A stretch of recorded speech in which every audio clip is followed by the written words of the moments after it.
ನಮಸ್ಕಾರ ಸ್ನೇಹಿತರೆ, LBA lesson based assessment ಪಾಠ ಆಧಾರಿತ ಮೌಲ್ಯಾಂಕನ ಪದ್ಧತಿ LBAನ ಕ್ವಶನ್ ಬ್ಯಾಂಕ್ಸ್ ಈಗಾಗಲೇ DSCIT ವೆಬ್ಸೈಟ್ನಲ್ಲಿ ಅಪ್ಲೋಡ್ ಮಾಡಿದ್ದಾರೆ.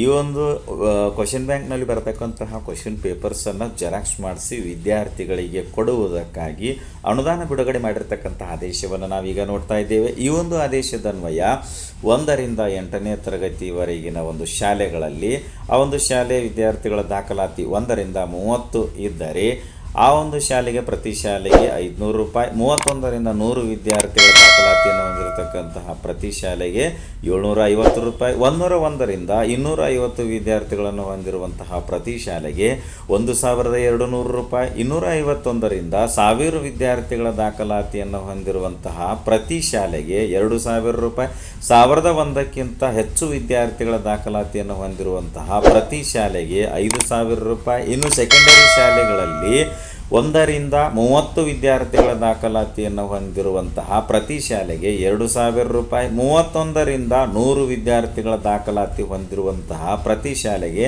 3500 ರೂಪಾಯಿ, 101ರಿಂದ 250 ವಿದ್ಯಾರ್ಥಿ ದಾಖಲಾತಿಯನ್ನು ಹೊಂದಿರುವಂತಹ ಪ್ರತಿ ಶಾಲೆಗೆ 4000 ರೂಪಾಯಿ, 251ರಿಂದ 1000 ವಿದ್ಯಾರ್ಥಿಗಳ ದಾಖಲಾತಿ ಹೊಂದಿರುವಂತಹ ಪ್ರತಿ ಶಾಲೆಗೆ 5000 ರೂಪಾಯಿ, 1001ಕ್ಕಿಂತ ಹೆಚ್ಚು ವಿದ್ಯಾರ್ಥಿಗಳ ದಾಖಲಾತಿ ಹೊಂದಿರುವಂತಹ ಪ್ರತಿ ಶಾಲೆಗೆ 8000 ರೂಪಾಯಿ ಅನುದಾನ ಬಿಡುಗಡೆಯಾಗಿರುವ ಆದೇಶ ಇದಾಗಿರುತ್ತದೆ. ಧನ್ಯವಾದಗಳು.